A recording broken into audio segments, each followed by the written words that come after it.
Well, we are just hours away from Hurricane Milton making landfall, projected to cause deadly storm surge and devastating wind. Right now, if you take a look behind us, this is a live earth cam in the Tampa Bay area. Typically on a clear blue sky day, you can see the skyline in the distance. Can't see anything right now. This is the same area where earlier today I spoke with Floridians who are hunkering down despite the concerns of their family back here in New England.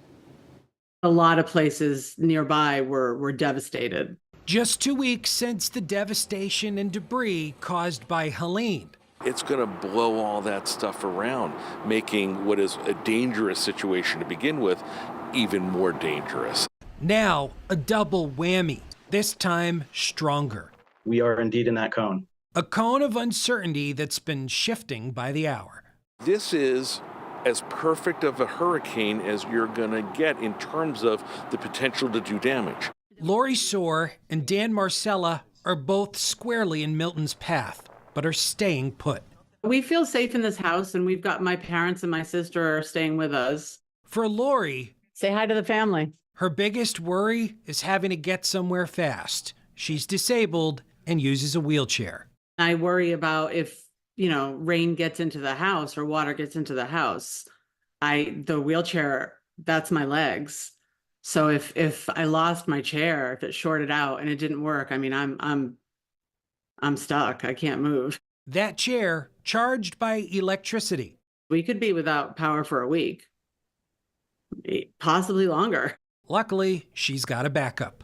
That's a spare wheelchair we have. Oh, wow. Just over an hour south of her lives Dan in his mid-rise apartment. Very little traffic. The wind hasn't really picked up yet. Dan moved from Connecticut to Florida about 10 years ago to enjoy the beaches and sun. Learning now that lifestyle comes with some risk. My wife and I were looking at purchasing a home here in Tampa relatively shortly. And then these sort of natural disasters really have made us rethink where we're analyzing putting down our roots. Hoping for the best, prepared for the worst. Should we run out of ice, we've got Ziploc bags filled with frozen water. Both Dan and Lori told me they made their decision to stay carefully, but urge everyone in a mandatory evacuation zone to get out before it's too late.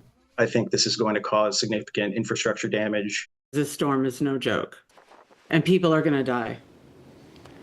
And the devastation in Florida will no doubt have a ripple effect across the country. Eversource told me today they're on standby to provide mutual aid for power restoration, while the Red Cross of Connecticut put out an urgent call for blood donations. In the studio, Matt Caron, Fox 61, Connecticut's news station.